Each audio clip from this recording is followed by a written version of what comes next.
On this episode of Simply, we're celebrating fall with a visit to a quintessential New England harvest fair. Then we head to Westerly for their first annual International Sand Sculpture Competition. Then there's always a treasure to discover at Time Capsule in Cranston. And Chef Nick is stewing up something good for all those Thanksgiving leftovers.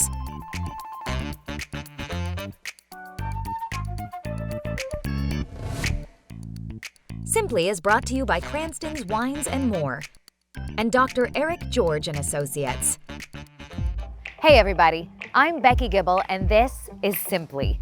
It's November, which means we're soaking up the last of the sunshine, pulling out our favorite fall jackets, and gearing up to give thanks. So stick around, it's gonna be a great show.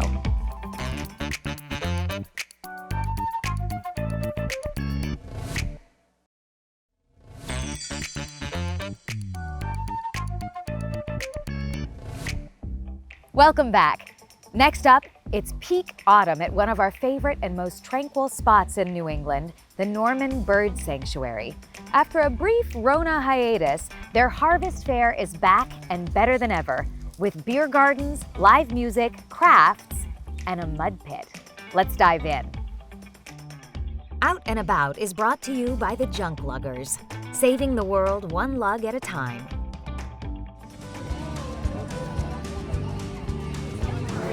Hi, I'm Katie Ryan, and here we are at the Norman Bird Sanctuary's Harvest Fair. The Harvest Fair is a community event that usually brings out over 10,000 people to the Norman Bird Sanctuary in a celebration of fall and autumn coming. This is our 48th year of hosting a Harvest Fair here at the Bird Sanctuary in Middletown. The Harvest Fair offers something for everyone.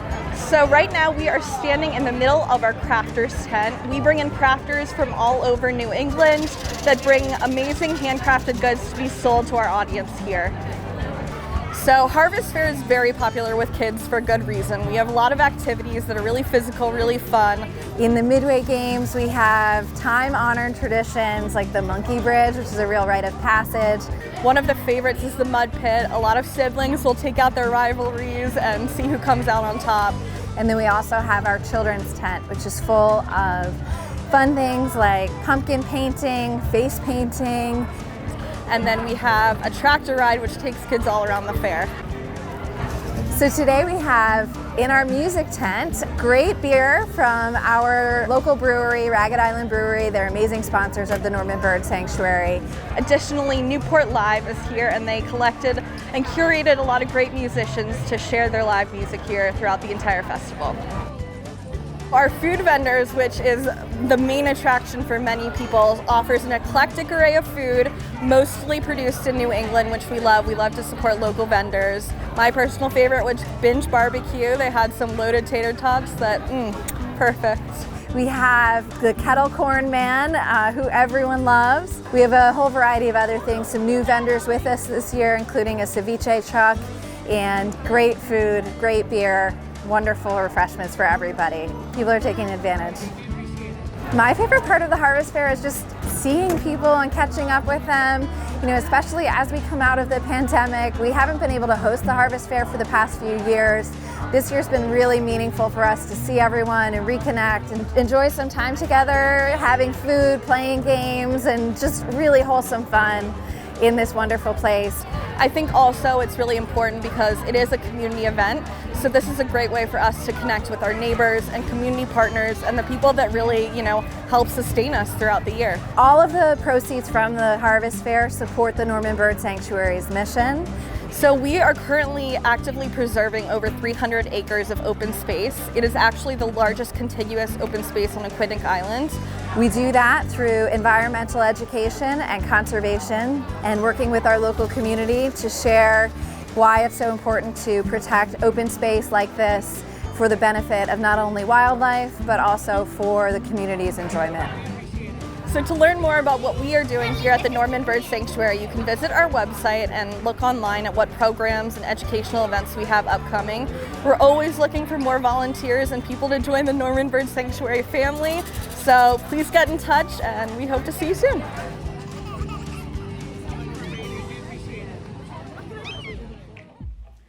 Next up, we head to Westerly to check out the first annual Atlantis Rising International Sand Sculpting Competition.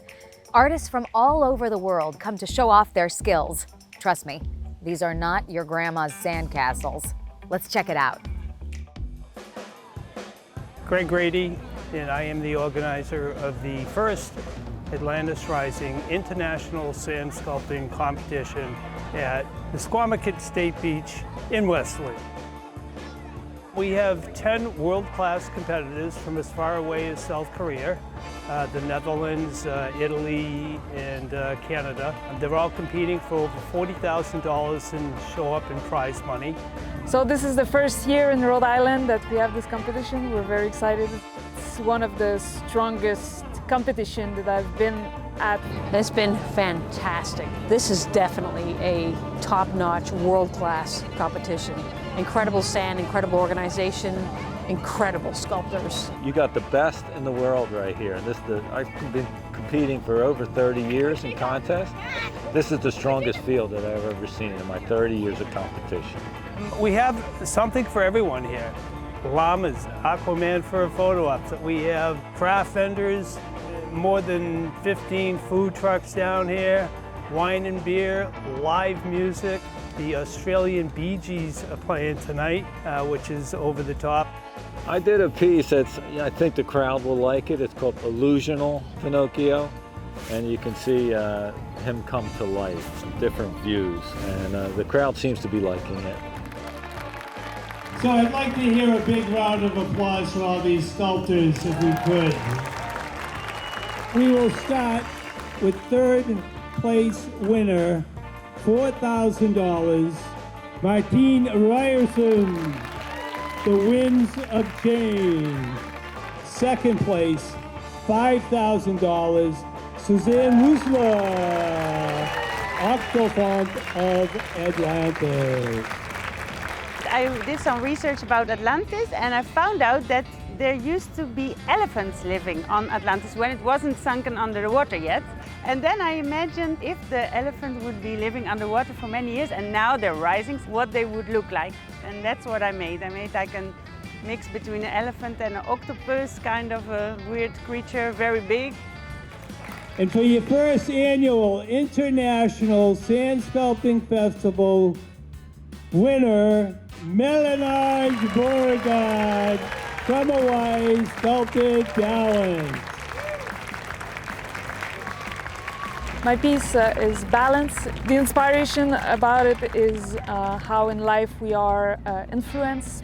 We have to find our balance between all this that trying to pull us or push us or support us also sometimes, but it's to find our balance. Sand is international. Everybody's got sand. People usually are very amazed by it because it's a material that they also try it and touch, and by going at the beach and trying it and doing some like little castle. And it's not like marble or bronze or something. No, everyone knows sand, and it is an attraction to the people, and that's what really got me into sand, was how people reacted to it. The caliber that you have here is the best in the world, truly. It's a world-class event the first year, and it will continue that way if I know Greg. This was the first year. It's just going to keep getting bigger and better. Sand still. We'll be right back.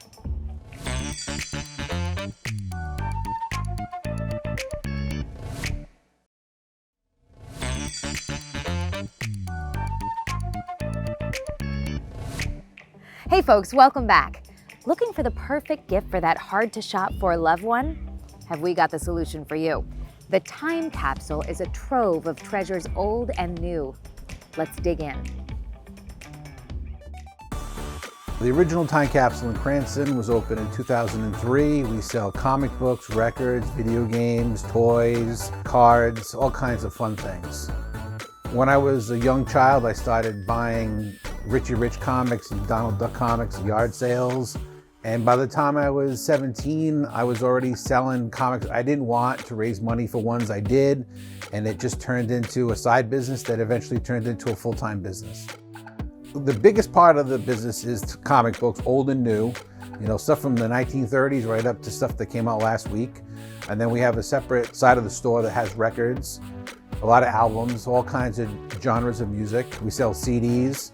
And then we have a whole vintage video game section where we sell everything from Atari games to PlayStation 5 and everything in between. It's a great place to hang out. There's always good stuff coming in, stuff you don't expect as well. That's what makes us great. Stuff you didn't even know existed. Like, you're like, oh wow, that's cool. Like, if you don't buy it, it's cool just to, you know, see stuff like that. I've been coming here since the day it opened its doors, almost 20 years ago. If it has to do with pop culture, they have it. Anything collectible, they have it. Everything you could think of, they have here. One of the things I realized when I opened the store was my competition was not other stores in the area, it was the internet. The internet was supposed to be the doom and gloom for brick and mortar stores. But here we are 19 years later, we're still here, we're bigger than ever, doing better than ever. So I have a second store in Seekonk, Mass. It's on Route 6, it's right next door to the Seekonk Speedway. That store's been there for over 11 years, and it carries all the same items we have here in Cranston. Comic books, records, video games, toys. So if you're over on that side of the bridge and you don't want to cross the bridge, we open that store for you. It's no fun to go online and just buy something if you can go and touch it and see it and have that satisfaction of having it in front of you. Plus, because we sell a lot of vintage items, when you buy those things online, you don't know what the condition's going to be. It's not the same when you click on something on Amazon and you order something and then it shows up all messed up. You'll be happy you came. But even if you don't buy anything, it's good to just look around and then like to enjoy the ambiance. A lot of times you'll come in and see something you didn't even know you wanted. And that doesn't really happen on the internet. It'll bring you back to a simpler time, and you'll definitely find something that you didn't know you wanted, that you didn't know existed. And then when you come here and see it, then you realize, I need this in my life. Stick around. We got a lot more show coming your way.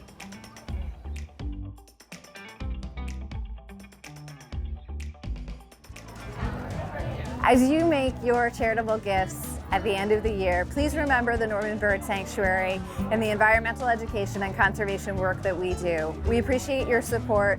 It helps us offer programs, events, and activities like the Harvest Fair throughout the year, and it's so meaningful to us. So please consider making us a gift at the end of this season. Thank you.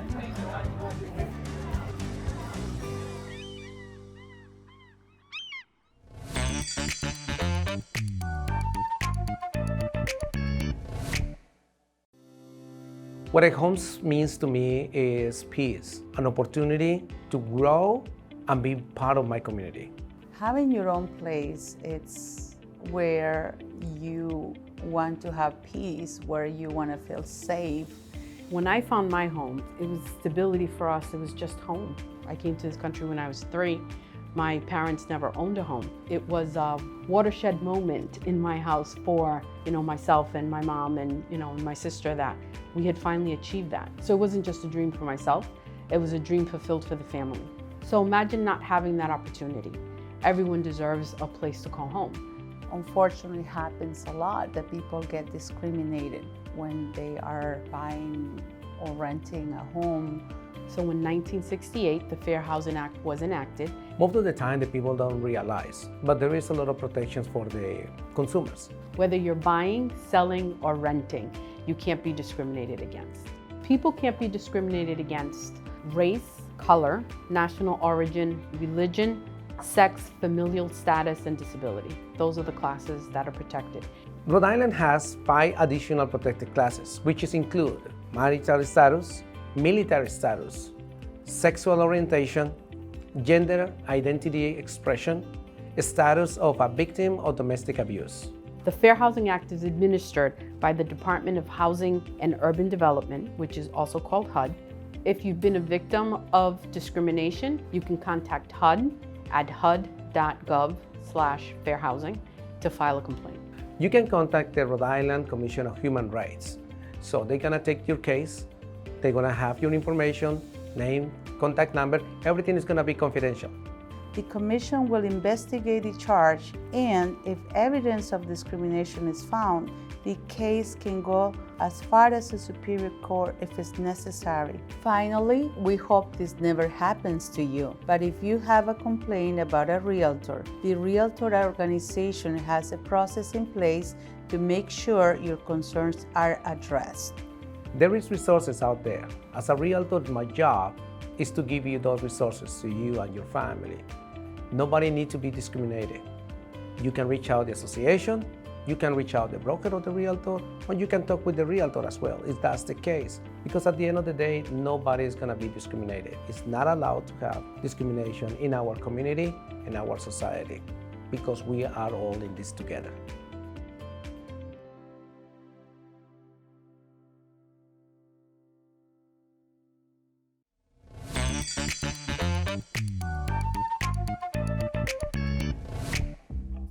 Keep on Cookin' is brought to you by Cranston's Wines and More. Welcome back. Already stewing about what to do with all those Thanksgiving leftovers? Sometimes the problem is the stewlution. Ugh.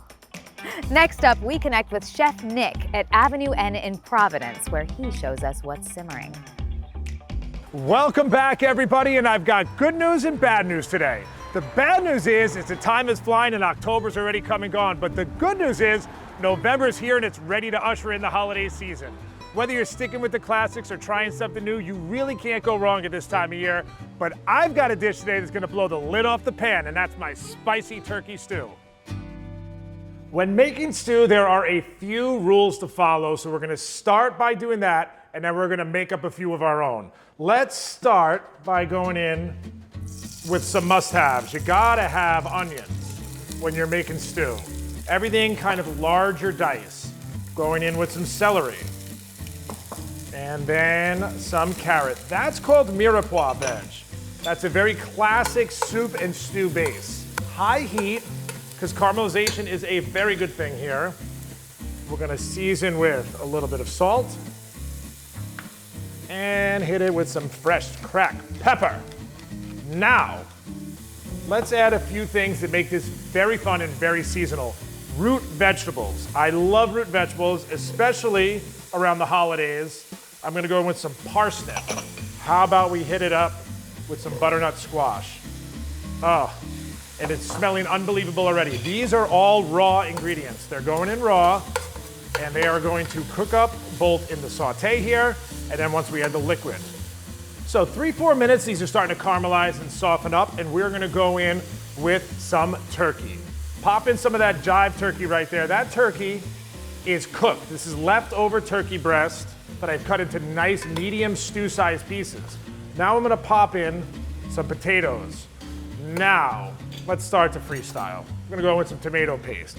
Just going with about, don't do it, Nick. All right, I did it. I went in with about 1.5 tablespoons. We're gonna mix that up, and we're gonna pince all these vegetables together so we get even a little bit more caramelization. It doesn't look like a lot, but it's gonna add a nice tint to this. So let's hit it with some butter, about 1/4 stick. Let that mix up and melt. So that butter has really melted in there, and can you hear it? Here, hold on, let me help you out. Get in there. You hear that sizzle? Let's give it one more mix, and you can see how the bottom is starting to stick just a little bit. You don't want it to burn. So you give it a mix, and now let's dust it with some flour. If we did 1/4 stick of butter, we're gonna probably use about 1/8 of a cup of flour. And that is starting to look all chunky and like, what's going on with that, Nick? That roux, once it activates and comes back to a boil, is gonna thicken up this right here. This is our turkey stock.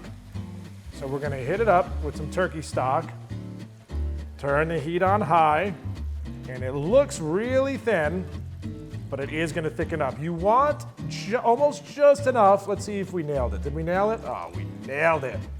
We nailed it. Just enough to cover all the ingredients in there. Now, while this comes to a boil, we're gonna mix it, and you can see all of that coating breaking off of those vegetables, breaking off of that turkey. You can already see it start to thicken up. Roux, much like slurries, they need to activate. So you give it just a couple minutes to come back to a boil, then we'll turn it down to a simmer. So 5-6 minutes later, you can see it's come to a boil. I'm gonna drop it down to a simmer. I'm gonna put in a couple of drops of heavy cream. I want this to have just a little bit of that soupy richness to the stew. Now, let's hit it up with some fresh herbs. We always cook with fresh herbs on Keep On Cooking. I'm gonna go in with some bay leaves, real fresh bay leaves. Don't have fresh, go with dry. I'm gonna hit it with some thyme sprigs. A few of those, you can just put them right in, avoid eating them because the stems aren't necessarily edible. But what's gonna happen is as they simmer, all of those leaves are gonna fall off and add a ton of fresh flavor. Give that a mix. And now, let's go in with a little bit of smoked paprika, but you don't want to put too much. Even though it's a dry spice, it is very, very potent. We are calling this spicy turkey stew. So, where's the spice, Nick? Tabasco sauce is the spice. It has a little bit of that cayenne pepper flavor already in there.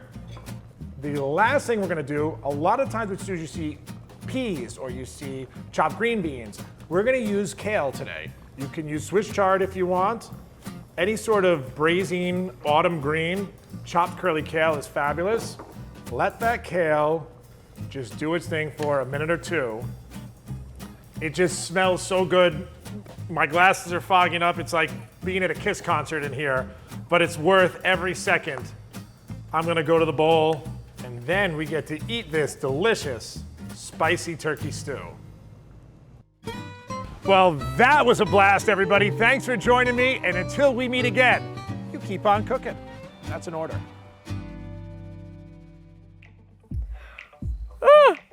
That's the tryptophan kicking in.